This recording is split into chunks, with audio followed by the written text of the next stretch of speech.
আসুন আসুন, বেগুনতলার টাটকা ইলিশ নিয়ে যান আসুন আসুন, টাটকা ইলিশ নিয়ে যান। ও দাদা, আসুন আসুন আসুন, তাড়াতাড়ি আসুন। এই চল চল, হরি ভাইয়ের টাটকা ইলিশ কিনি, চল চল চল চল চল। চল চল, হরি ভাইয়ের টাটকা ইলিশের কোনো জবাব নেই। চল চল যাই, কিনে নিয়ে আসি টাটকা ইলিশ, চল চল চল চল।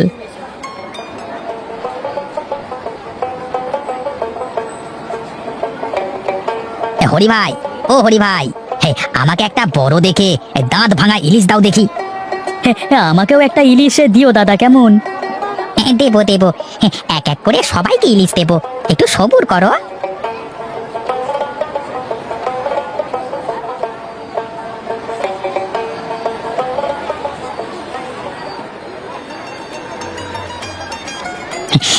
সকাল সকাল সব ইলিশগুলো বিক্রি হয়ে গেছে। যাই যাই, এখন বাড়ি যাই।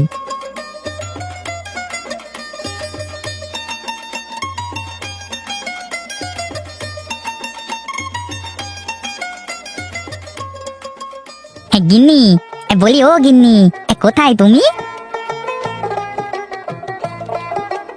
কি গো, কি হয়েছে? তুমি এত সকাল সকাল বাড়িতে ফিরে আসলে যে, কি ব্যাপার? মাছগুলো সব বিক্রি হয়ে গেছে, তাই সকাল সকাল বাড়িতে আসলাম। সে কি গো, আজ এত সকাল সকাল সব মাছ বিক্রি হয়ে গেল যে, কারণ কি? আজ কি মাছ কম ছিল? আরে না, কম মাছ কেন থাকবে? আজ আমি বেগুনতলার বাজারে গিয়ে ইলিশগুলোকে বিক্রি করে এসেছি। এই বুঝলে গিন্নি, খুব চড়া দামে বিক্রি করেছি আজ মাছগুলো। বেগুনতলার হাটে মাছের অনেক চাহিদা গো। তাই বলো, মানুষের মুখে শুনেছিলাম যে ওই বাজারে নাকি মাছের অনেক চাহিদা। তুমি ঘরে বসো, আমি খাবার দিচ্ছি। ঠিক আছে গিন্নি, আমি তবে যাই। বুঝলে নায়েব, অনেক দিন হয়েছে বেগুনতলার ইলিশ খাইনি। যাও দেখি বেগুনতলার হাট থেকে একটা বেশ বড় দেখে ইলিশ কিনে নিয়ে এসো। মোড়ল মশাই, আমি কালকে সকালে গিয়ে বেগুনতলার হাট থেকে মাছ কিনে আনবো, কেমন? এখন অবেলা করে ভালো মাছ পাওয়া যাবে না। ঠিক আছে ঠিক আছে, তাই হবে। তুই কাল গিয়ে মাছগুলো নিয়ে আসবি, কেমন? যথাজ্ঞা মোড়ল সাহেব। ঠিক আছে ঠিক আছে, তুই এখন আয়, কাল সকালে আসবার আগে মাছগুলো নিয়ে আসবি, কেমন? এই নে, এই টাকাটা রাখ।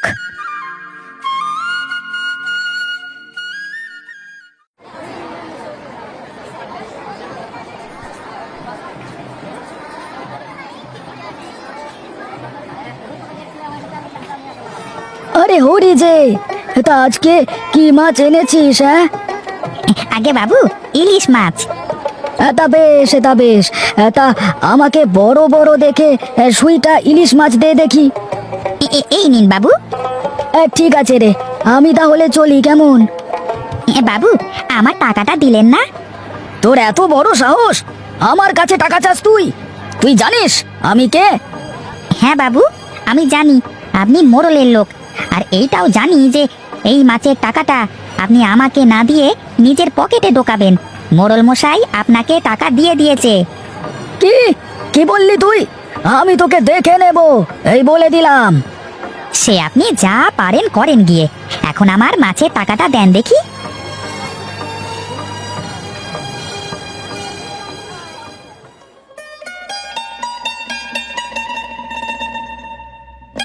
আরে নায়েব মশাই যে, সকাল সকাল বেগুনতলার ইলিশ হাতে চললেন কোথায়? হ্যাঁ, মোড়ল মশাইয়ের বাড়িতে যাচ্ছি রে।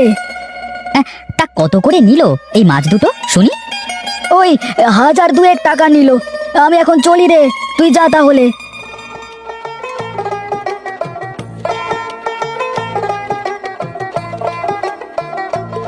আরে নায়েব যে, সকাল সকাল বেগুনতলার ইলিশ নিয়ে চললি কোথায়? মোড়লের বাড়িতে যাব গো বুড়ি।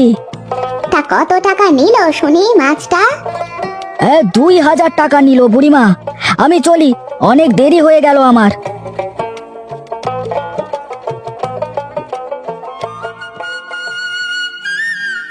আরে নায়েব দাদু যে, তাই সকাল সকাল বেগুনতলার ইলিশ নিয়ে চললে কোথায়? মোড়ল মশাইয়ের বাড়িতে যাব দাদু ভাই। তা কত টাকা নিল শুনি মাছ দুইটা? 2000 টাকা নিল দাদু ভাই। আমি এখন চলি, কেমন? আল্লাহ জানে এই মানুষগুলোর আজ কি হয়েছে? যাকে দেখো সেই মাছের দাম শুনতে উতলা হয়ে পড়ে। এই নায়েবটাকে দিয়ে কোনো কাজ ভালোভাবে হয় না। কাল এত করে বলে দিলাম যে সকাল সকাল আসতে, এত বেলা হয়ে গেছে এখনো তার আসবার কোনো খবর নেই। হ্যাঁ, আমি আমি এসে গেছি বাবু। এই তোর আসবার সময় হলো তাহলে? আর বলবেন না বাবু, প্রায় 20 জন মানুষকে ইলিশের দাম বলতে হয়েছে। যে দেখে সেই দাঁড় করিয়ে মাছের দাম জিজ্ঞাসা করে। বলো কি, সত্যি নাকি? তাহলে তো এই মাছ খাওয়া যাবে না। পুরো গ্রামের মানুষ এই মাছের উপর নজর দিয়েছে। তাহলে আমি বাজারে গিয়ে আবার মাছ কিনে নিয়ে আসি। যদি লোকগুলো আবার মাছের দিকে নজর দেয় তবে কি হবে? সমস্যা হবে না, সমস্যা হবে না, আমি ব্যবস্থা করছি মোড়ল মশাই। না না, থাক থাক, আমি আমার ছেলেদের বুদ্ধির পরীক্ষা করব। দাঁড়াও দাঁড়াও, কিভাবে মোড়ল মশাই? তুই দেখতে থাক আমি কি করি। সুজয়, বিজয়, কই তোরা এইদিকে আয়।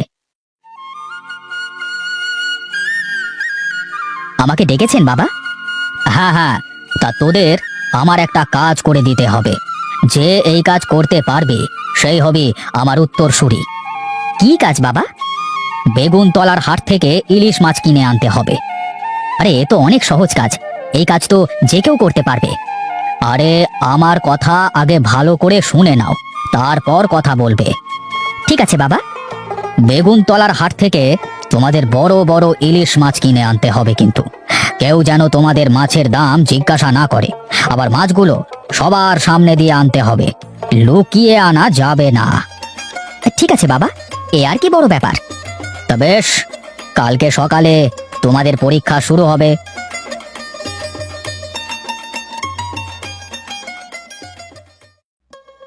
বন্ধু দীপেন, বাবা আমাকে একটা পরীক্ষা দিয়েছে, কি করে কি করব কিছুই ভেবে পাচ্ছি না। আরে কোনো সমস্যা নেই, কি হয়েছে সেটা বল আমাকে, আমি দেখছি বাকিটা। বাবা আমাকে বলেছে বাজার থেকে ইলিশ মাছ কিনে আনতে, কিন্তু কেউ যেন আমার মাছের দাম না জিজ্ঞাসা করে। আরে এটা কোনো ব্যাপার হলো? তুই কিছু টাকার ব্যবস্থা কর, বাকিটা আমি দেখছি। টাকা দিয়ে আবার কি হবে? আরে বাজারের পথে আমার পোলাপান থাকবে, যে পথ দিয়ে যাবে সবাইকে টাকা দিয়ে মুখ বন্ধ করে রাখবো। আরে বাস, তোর মাথায় তো বুদ্ধি আছে বলতে হবে। এই নে টাকা, আমি এখন চলি। হ্যাঁ, তুই সব ব্যবস্থা করে দে ভাই, তুই কোনো চিন্তা করিস না। হ্যাঁ, তুই বললে কাল ওই পথ দিয়ে কোনো লোক যাওয়া আসা করবে না।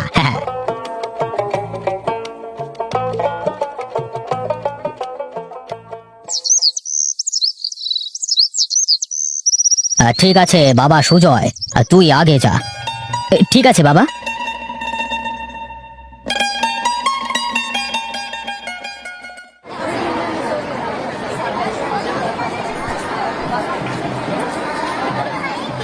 এই রামু কাকা, আমাকে বড় দেখে একটা ইলিশ মাছ দাও তো। এই নিন বড় সাহেব।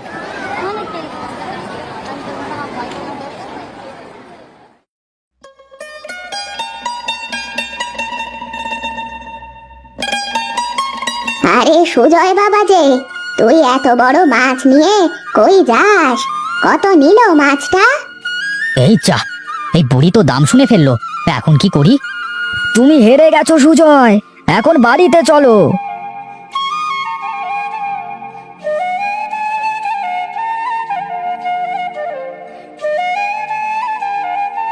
কি তাহলে পেরেছো মাছ আনতে?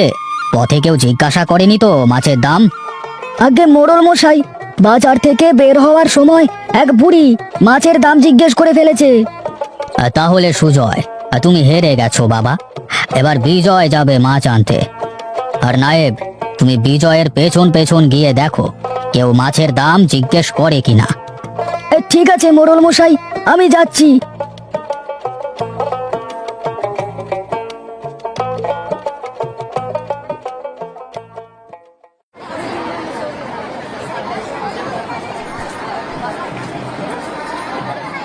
হরি দাদা, আমাকে একটা বড় দেখে মাছ দাও দেখি। সে কি দাদা, একটু আগে আপনার দাদা মাছ কিনে নিয়ে গেল, এখন আপনি আবার এসেছেন মাছ কিনতে? তোমার এত জেনে লাভ নেই দাদা, তুমি একটা বেশ বড় আর ভালো দেখে ইলিশ মাছ দাও দেখি।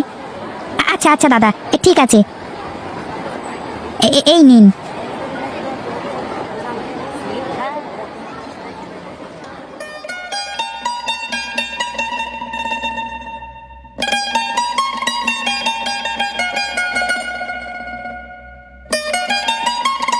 সে কি বিজয়, তুমি এই ফাঁকা জায়গায় আসলে কেন? একটু পরে সব দেখতে পারবেন। নায়েব কাকা, এখন এই মাছটা ধরুন দেখি।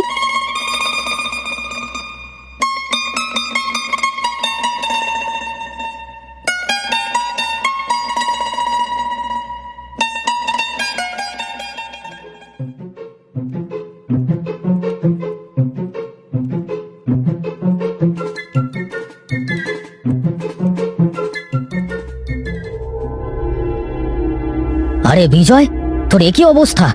এমন উদ্ভট সেজেছিস কেন? বাবা, আপনি বলেছিলেন না যে কেউ যেন মাছের দাম জিজ্ঞাসা না করে, এমন ভাবে মাছ আনতে হবে। তা আমি মাছটা নিয়ে এসেছি। মাছ নিয়ে যখন আমি আসছিলাম, আমার এমন দশা দেখে সবাই আমার এমন অবস্থার কথা জানতে চেয়েছে। কেউ আমার কাছে মাছের দামটা জিজ্ঞাসা করেনি। বাবা বাবা বাহ, তোর বুদ্ধি আছে বাবা, বলতেই হবে। তুই হবি আমার উত্তরসূরি, আমার পর তুই হবি এই এলাকার মোড়ল। কিন্তু বাবা, আমি একটা কাজ করেছি তোমাকে না জানিয়ে। কি কাজ করেছিস বল দেখি। সুজয় দাদা লোকজনকে টাকা দিয়েছিল যাতে কেউ তার মাছের দাম জিজ্ঞাসা না করে। তাও আমি একটি লোককে দ্বিগুণ টাকা দিয়ে দাদার প্ল্যানটা চপাট করে দিয়েছি। আমি আমি সব জানি। নায়েব আমাকে আগে থেকেই সবটা জানিয়েছিল। তুই একদম ঠিক কাজ করেছিস। কিন্তু নায়েব কাকা এসব কি করে জানলো?